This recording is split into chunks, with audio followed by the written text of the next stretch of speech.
that is somewhat energy intensive. But if you remove the chemicals component, it's significantly less. Now that means you have an extra European partner. And the United States is the best short-term option there. I don't know if that's politically viable in Germany, but that is the least disruptive way for Germany to get some strategic flexibility. You've already gone a long way, and honestly, you probably have the best possible governing coalition for this strategic situation, because the Social Democrats were traditionally the pro-Russia party. The Greens were never good at math. And the FDP is primarily concerned with smaller companies. And to have these three parties having to make these decisions means that there's no protest from within the parliament. That is a rare constellation of events that normally don't shape up in a time of national stress. To have the parties that are most resistant to the future you're obviously barreling towards in charge of bringing you into that future. If Ukraine wins, and it does so by neutralizing Belgorod and Rostov-on-Don, we're at the beginning of the Russian disintegration. Most of the infrastructure that allows the Russian core around Moscow to influence the Northern Caucasus, pre-Soviet, it routed through Ukraine. And the only other reliable route goes through Rostov-on-Don. And if they lose that, they are almost let me put this into European terms. There's a Utah-sized desert between the two. So that's bigger than Austria, about twice the size of Austria. No, three times the size of Austria. Crap, yeah, that's huge. And so their ability to protect, wrong word, their ability to dictate the security environment of the Northern Caucasus would evaporate. And yes, we do have Kadyrov, who's that megalomaniac, sociopath, psychopath, who runs Chechen forces today. But he does that because he has a security agreement with Putin personally. Yeah. If the Russian forces cannot penetrate into the North Caucasus, that'll evaporate in a day. And now all of a sudden the Russians have lost the entirety of their southern anchor. Once that goes down, every other minority in the Russian Federation is going to look good and hard on their map and good and hard at the Kremlin and figure out how much wiggle room they have. And some of those minorities have a lot more influence and are in positions that are very sensitive to the Russian state.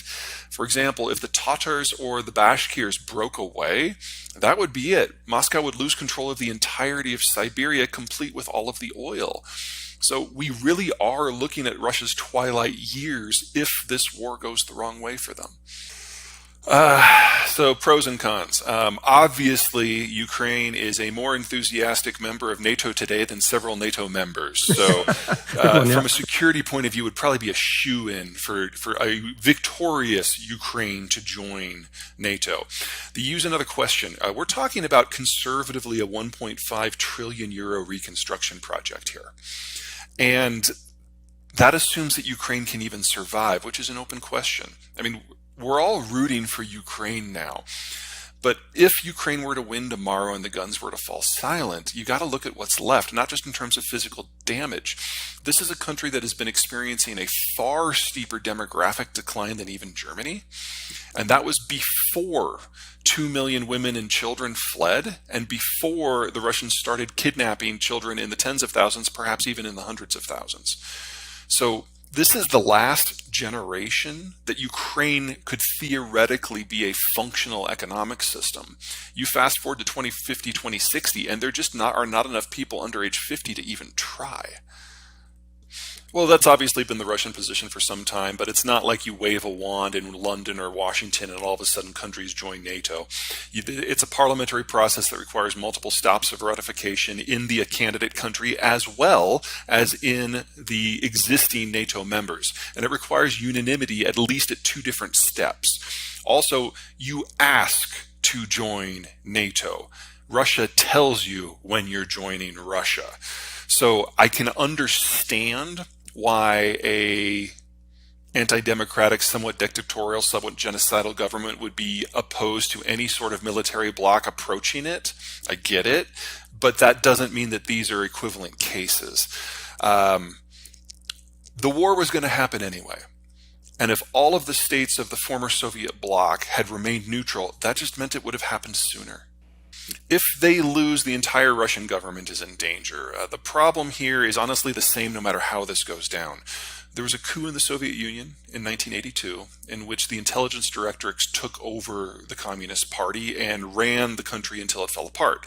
And then that cadre survived into the post-Cold War era, and Putin is the heir to that legacy.